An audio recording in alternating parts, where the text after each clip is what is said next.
If you want to understand the teachings and practices of Islam, don't bother reading Islam's most trusted sources. Instead, just ask world-renowned theologian and scholar of religions Steve Harvey to educate you.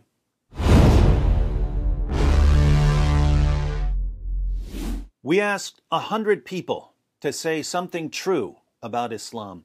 What do you think the top answer was, Steve? Islam is a religion of peace. Survey says...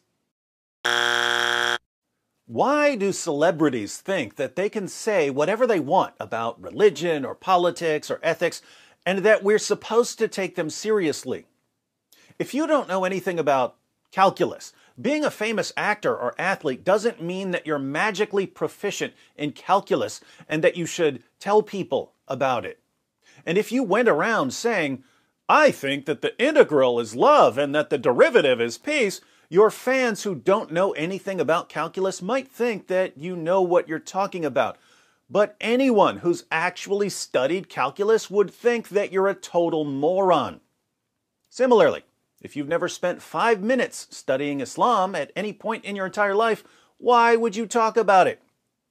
By the way, how did Steve learn that Islam is a religion of peace? Because when you come here, you understand Islam is a religion of peace. Why you got a problem with peace? Oh, I get it. So he didn't study the Muslim sources. He didn't study the history of jihad. He went to the United Arab Emirates as a celebrity and was treated so wonderfully that he now feels competent to explain Islam to his fans.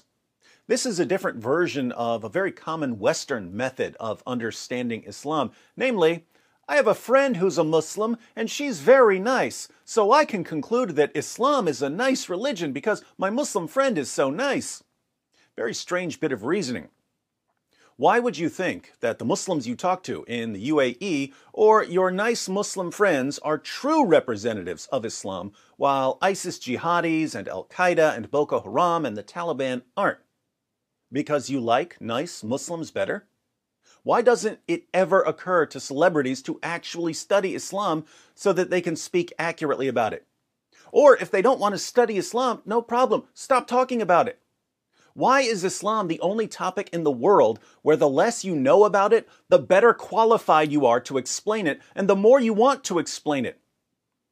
Now, I could flood this video with passages showing that Islam calls for the violent subjugation of the entire world, but let's keep it simple. I'm not talking to my regular viewers here. They know all of this already because, unlike Steve Harvey, we go through the Muslim sources carefully and methodically.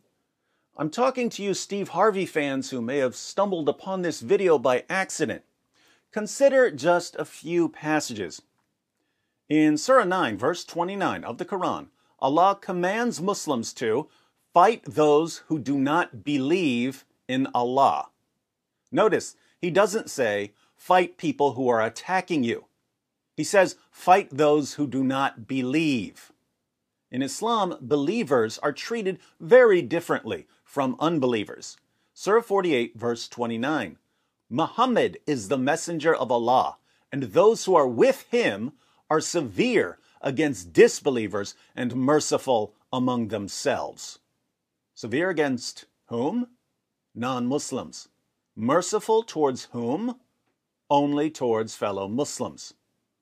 In Sahih Muslim, Muhammad declares, I have been commanded to fight against people till they testify that there is no God but Allah, that Muhammad is the messenger of Allah, and they establish prayer and pay zakat. And if they do it, their blood and property are guaranteed protection on my behalf, except when justified by law, and their affairs rest with Allah. Notice, Muhammad was commanded to fight against whom? Against people. Until they do what? Until they testified that there is no God but Allah and that Muhammad is the messenger of Allah.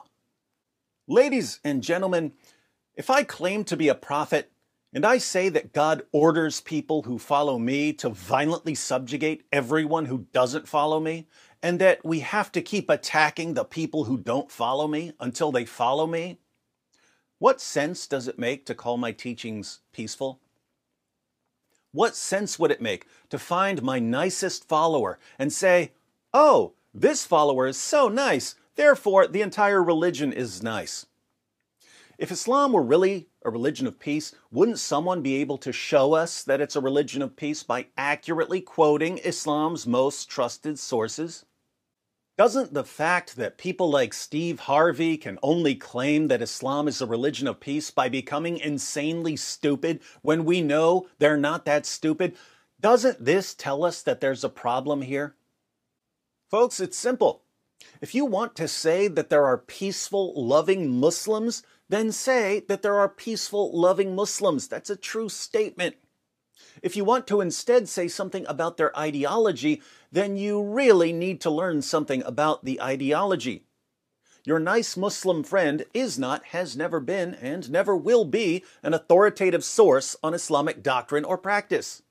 Islam is defined by Allah and Muhammad, and Allah and Muhammad are the ones who order their followers to violently subjugate the world. Now, believe it or not, Steve Harvey said some other really stupid things about Islam and religion in that short video from the United Arab Emirates. If you'd like to hear more of Steve Harvey's musings from La La Land smashed to pieces by the cold, hard brick of reality, my friend John McRae recorded a response to the rest of Steve's claims. Check out the video on John's channel. What do you meme?